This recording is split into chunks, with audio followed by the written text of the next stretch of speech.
Alors, nous sommes arrivés d'Af P Gimel de Nedarim, ce qui correspond au Shabbat, premier jour de Rosh Chodesh Elul, 30 Av. Alors, il nous restait les deux dernières lignes de P Bet Amud Bet, P Bet Amud Bet. Et Tivé, la Gemara va objecter sur Rabbi Yohanan. Rabbi Yohanan, rappelez-vous, on a dit quand une femme, elle fait un vœu pour ne pas manger deux pains. Il y avait deux pains à côté d'elle. Elle fait un vœu de ne pas manger. Pour un, il y a inouï si elle ne mange pas. Et l'autre, il n'y a pas inouï. Et le mari, il lui fait annulation. Rabbi Yohanan, il répond, il dit, le mari annule pour seulement le pain pour lequel il y a inouï, mais l'autre pain dans lequel il n'y a pas inouï, eh bien, il n'y a pas d'annulation. Sur ça, le Gemara objecte. C'est marqué, Ha'isha shnadra benazir. Une femme, elle a fait un vœu d'être nazir. Nous savons que le nazir, pendant 30 jours, il ne boit pas du vin ni des raisins, il ne se rend pas impur pour les morts, il ne se coupe pas les cheveux. Or celle-là, pendant qu'elle était nazir, elle buvait du vin et elle se rendait impure pour les morts.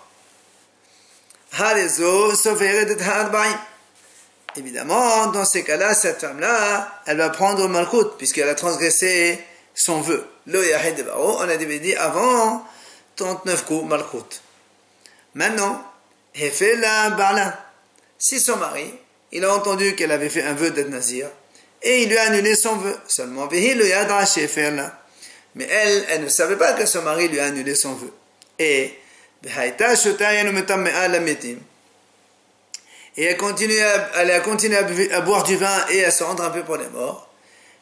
Elle dit,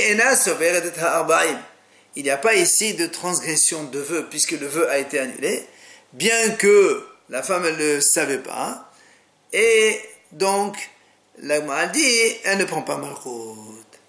Maintenant, on pose la question contre Rabbi Yohanan. Dilma minyain de'et la sara hefela, min hasan ou min zar lo hefela, deha lo et la sara, ou et espota albaïm. Maintenant, là, on pose une question contre Rabbi Yohanan. Toi, Rabbi Yohanan, tu as dit que quand une femme, elle fait un vœu sur deux pains, dans l'un, il y a inouï, si elle ne mange pas, et dans l'autre non, et que le mari fait annulation, l'annulation, elle ne marche que pour le pain où il y a inouï. Alors, là, on pose, il dit la même chose ici. Si tu me dis que l'annulation, elle peut marcher que pour un seul domaine où il y a inouï nefesh, il y a souffrance, mais quand il n'y a pas inouï nefesh, il n'y a pas d'annulation. Alors là aussi, je peux te dire que même si la femme, elle a bu du vin, et nous on a dit, vu que son mari, il lui a annulé son vœu, alors il n'y a pas de malchut. Pourquoi? Peut-être, minya indet la sala, seulement la privation du vin, c'est une souffrance pour elle, c'est pour ça que le mari, donc l'annulation, elle marche pour le vin. Mais, min hatsan ou min sag, si imaginons qu'elle a mangé des pépins de raisin ou de la peau de raisin, et là, il n'y a pas d'inouï, dans ces cas-là, le mari n'a pas annulé ça, puisque selon Rabbi Yohanan, quand le mari annule, il n'annule que là où il y a souffrance. Or, si elle ne mange pas la hassan et zag, les pépins de raisin et les peaux de raisin, elle ne va pas souffrir. Dans ces cas-là, le hefer là, et alors, donc normalement, elle devrait prendre 39 coups. Comment ça se fait que la Gemara a dit là-bas que dans le cas où ce mari lui a annulé, elle ne prend pas 39 coups? Donc tu vois bien que Rabbi Yohanan, tu n'as pas raison. C'est l'objection contre Rabbi Yohanan. Amar Rabbi Yosef, il vient Rabbi Yosef, il répond, il lui dit, monsieur, en nezerut la hatza'in.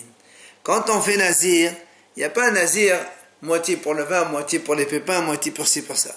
Quand on fait nazir, c'est tout inclus. Et donc quand le mari il annule tout d'un coup. C'est pour ça que là aussi c'est pareil. Elle ne prend pas de 39 coups vu que le mari a annulé. Amalé Abaye vient, Abaye lui objecte à Rabbi Yosef. Il dit pourquoi? Ha korban le hesen nezerut eka. Toi tu me dis il n'y a pas nezerut la hasain à moitié. Pourquoi il y a des korbanot pour moitié de nezerut? Ça veut dire si quelqu'un il dit je suis nazir moitié. Est-ce que tu crois qu'il va apporter moitié d'un korban? Ça n'existe pas. Nous, on sait qu'il y a une mahloket. Soit il est nazir entièrement, parce que même s'il a dit nazir à moitié, il est nazir entièrement. Soit il n'est pas du tout nazir, mais à moitié ça n'existe pas. Ella malabaye, en nezirut la hasaïn, ve en korban la hasaïn. Donc il n'y a pas ni nezirut à moitié, ni korbanot à moitié. Donc, de la même façon qu'on ne peut pas annuler une partie du vin, enfin que le vin et pas les pépins et les peaux de raisin, alors la même chose, il n'y a pas de korban pour une partie de Nézirut. Si par exemple une femme elle fait Nazir et puis au 15e jour, son mari l'entend qu'elle a fait ce vœu, il lui annule au 15e jour, même s'il reste 15 jours encore qu'elle a fait la moitié, elle ne va pas apporter la moitié des korbanot, donc de la première moitié de Nazir. Mettez Velagmara, objecte sur Abaye. Haïcha Shinada ben Nazir. Si une femme, elle a fait un vœu d'être Nazir, et après, elle est devenue impure, et elle a pris, elle a acheté un animal. Il faut savoir que quand le Nazir, il est normal, il a fait sa Nazirut 30 jours, à la fin, il doit apporter 3 korbanot, 3 animaux, un hatat, un ola, un shlamim, après il coupe les cheveux, et après il est acquitté.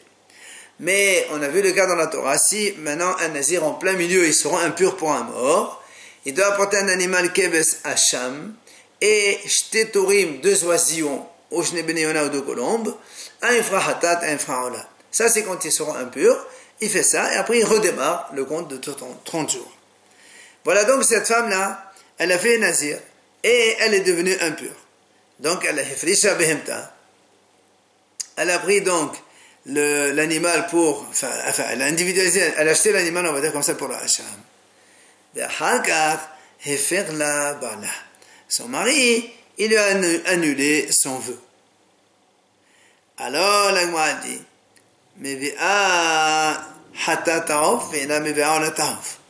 elle apporte le korban hatat comme un nazir, on a dit, un nazir tamé, il apporte un hatat, et par contre, elle n'apporte pas le olat ta'of, puisque le mari, il a annulé son vœu. Alors là aussi, la Gemara pose la question. La Gemara dit, mais toi, Abaye, tu dis, il n'y a pas de korban moitié. Alors pourquoi il apporte normalement, un nazir qui est tamé, il doit apporter hatat ta'of, plus olat ta'of. Alors comment ici tu me dis, parce que le mari, il a annulé le vœu, alors il n'apporte qu'un hatat seulement, il n'apporte pas olat.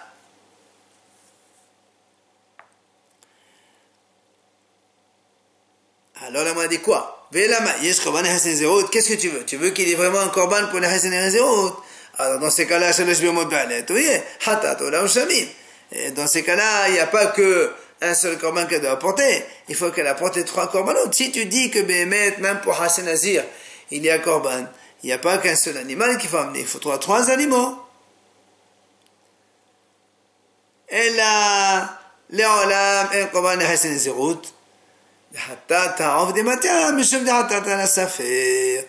Elle m'a dit en vérité, on retient ce qu'on a dit tout à l'heure, il n'y a pas de korban pour Hasen Nazir. Ah, pourquoi maintenant elle apporte hatat et pas d'arona? En vérité, elle ne devait pas apporter un korban du tout, cette femme-là. Pourquoi elle apporte hatat ta'of? C'est parce que on sait que hatat ta'of ba'a ala safek. C'est-à-dire quand quelqu'un il a un safek, il peut apporter un korban hatat ta'of, c'est motard. Comme d'ailleurs on a vu, la Gemara explique une femme qui a avorté, mais on a un safek, est-ce qu'il y a un bébé ou pas dans l'avorton? Eh bien, dans ce cas-là, on dit que la femme apporte quand même hatat ta'of. Comme hatat, le korban hatat, il est amené dans le safek, c'est pour ça que cette femme-là, à cause de ce safek, eh bien, elle apporte quand même un korban hatat off, mais vu que le mari l'a annulé son vœu, elle n'apportera pas le korban olat ta'of. Et TV, maintenant la Gemara va poser une question contre Rabbi Yochanan. Haïcha shenada ben Nazir. Donc, une femme qui a fait neder d'être Nazir. Venetmet, donc elle est devenue impure. Et donc elle doit apporter hatat ola, comme on a dit, plus que hacham. Seulement après, son mari l'a entendu, il a annulé son feu. Alors, comme on vient de dire dans la Braïta, c'est marqué elle amène le korban hatat ta'of, Et elle ne mène pas comme on vient de l'expliquer maintenant. Et on l'a comme on a dit à cause de l'annulation. Ah, l'agma dit maintenant, si tu dis, toi, Rabbi Hanan, que quand un mari, il annule le vœu de sa femme, il annule seulement le côté où il y a souffrance et pas le côté où il n'y a pas de souffrance. Dilma, miyayin de et la sara hefela. Metom admet de et la sara, le hefela. Peut-être que quand il a annulé son vœu de nazir, le mari, en fait, il a fait uniquement l'annulation pour le vin, parce qu'il y a une souffrance quand on ne boit pas de vin. Par contre, metom admet qu'elle ne se rende pas impure par la mort, il n'y a pas de souffrance. Peut-être que le mari n'a pas annulé, et donc elle devrait apporter aussi en ataof. C'est donc la question contre Rabbi Yohanan. Amre l'Agmara répond, Tom'at met nami et la sara. L'Agmara dit en vérité, si la femme sera impure par un tom'at met, eh bien il y a aussi une certaine souffrance pour elle. Et donc, comme il y a souffrance, donc le mari quand il a annulé aussi le côté tom'at met aussi, et c'est pour ça qu'elle n'apporte que hatat et pas alataf. Pourquoi il y a une souffrance pour la femme qui est devenue tom'at met? C'est marqué dans le passouk, dans Kohelet, et le vivant, il doit donc faire attention. Il doit concentrer son cœur sur cela.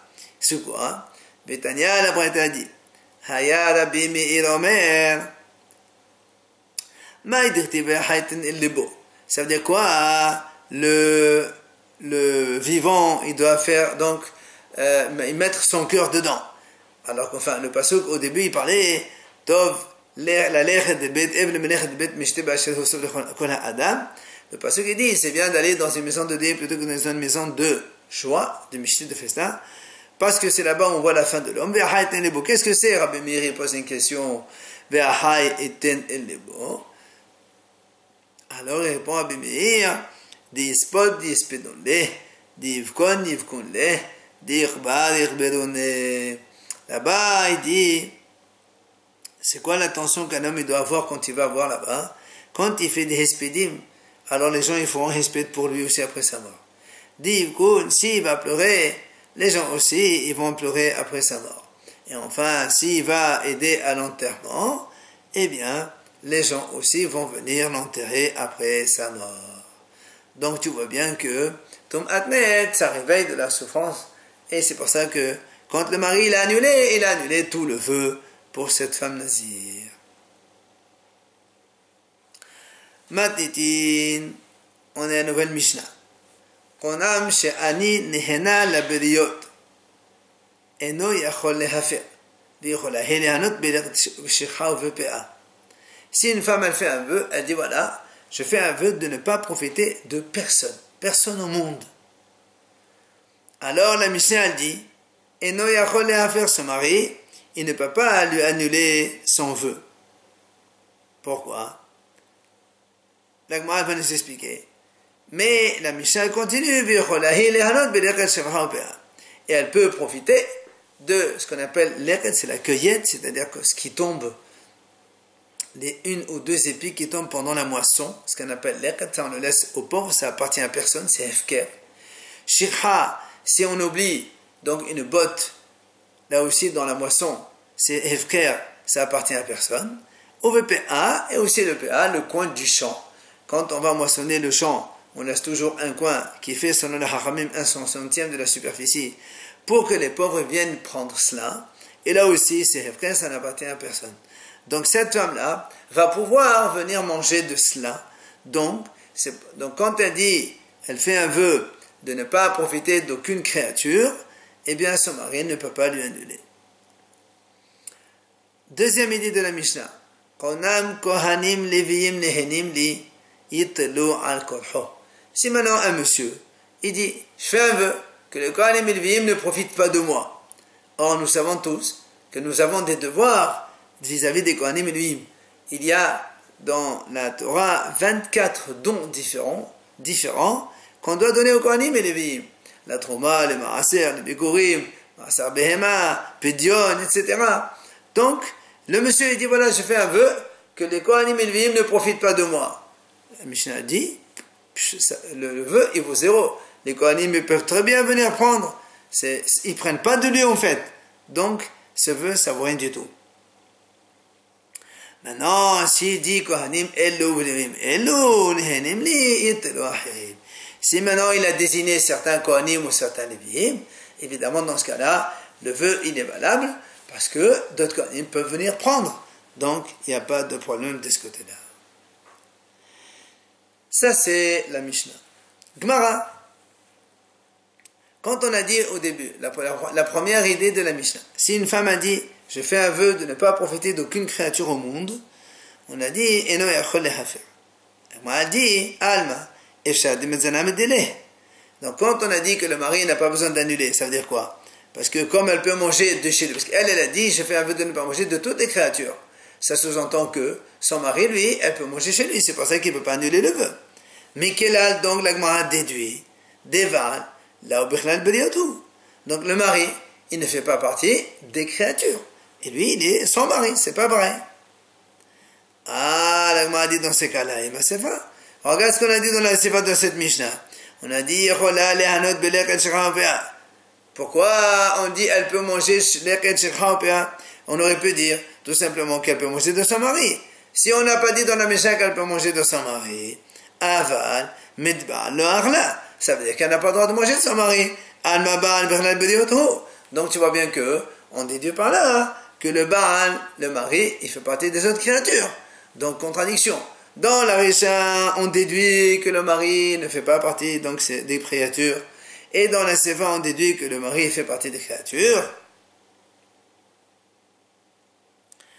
Amar Ola, il vient Ola, il répond. Les Olam, je te réponds, en vérité, le mari, il ne fait pas partie des créatures. Ça veut dire que quand la Mishnah dit une femme, elle fait un vœu de ne pas manger, de ne pas profiter de toutes les créatures, elle peut très bien manger sur son mari, il n'y a aucun souci. Pourquoi on rajoute elle peut manger la créature? Ah, verod. Ça c'est en fait une deuxième réponse, verod. Et encore, c'est-à-dire même si son mari ne peut pas lui donner à manger, le mari ne peut pas annuler parce que même si lui il ne peut pas lui donner à manger, eh bien elle pourra manger dans l'Eket Shekha Ofea. Donc il n'y a pas, donc le mari ne fait pas partie des créatures. Ça c'est la réponse de Oula. Rava Amar, Le'olam Baal Bechlal B'liyothu. Je peux te dire que le mari il fait partie des créatures.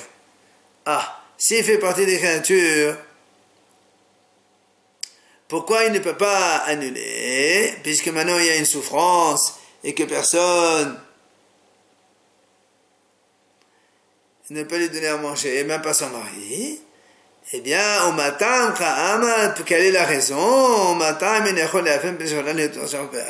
Gemara continue. En fait, la Mishnah, elle voulait dire là-bas, tu sais pourquoi il ne peut pas annuler le monsieur, bien que lui-même, il fait partie des créatures, et dans ces cas-là, elle ne peut rien manger de personne, et donc il y a une souffrance. Parce que cette femme-là, elle va pouvoir profiter d'ailleurs d'une récolte qui s'appelle Hefter. Donc, l'équette, la cueillette, Shekha, l'oubli, PA, le coin, tout cela, elle pourra en manger. C'est pour ça que le mari ne peut pas lui annuler. Enfin, Rav Nachman nous donne une troisième réponse. Rav Nachman Amar, Le'olam Ba'al Elau Bichlal B'liyothu. Le Rav Nachman y répond comme Ola. Le mari, en vérité, il ne fait pas partie des créatures. C'est-à-dire, quand la femme dans la Mishnah dit, je fais un vœu de ne pas profiter de toutes les créatures, alors, toutes les créatures, oui, non, elle ne peut pas manger, mais son mari, elle peut manger. Ah, pourquoi alors on rajoute parce qu'elle peut manger de la créature? Ah, et voilà ce que la Mishnah veut nous enseigner. Si maintenant elle a été divorcée,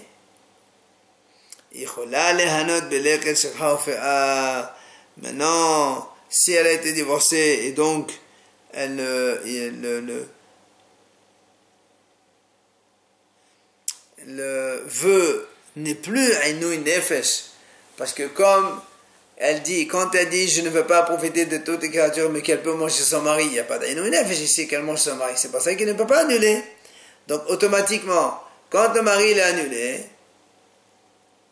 quand elle est divorcée, alors nous on a vu que les dvarim dans lesquels il n'y a pas Aïnou Nefesh, eh bien après le divorce, eh bien après le divorce, le ned revient. Et donc, voilà pourquoi le ned revient. Parce que comme elle ne peut pas manger de chez son mari, elle peut manger dans l'air sans aucun souci.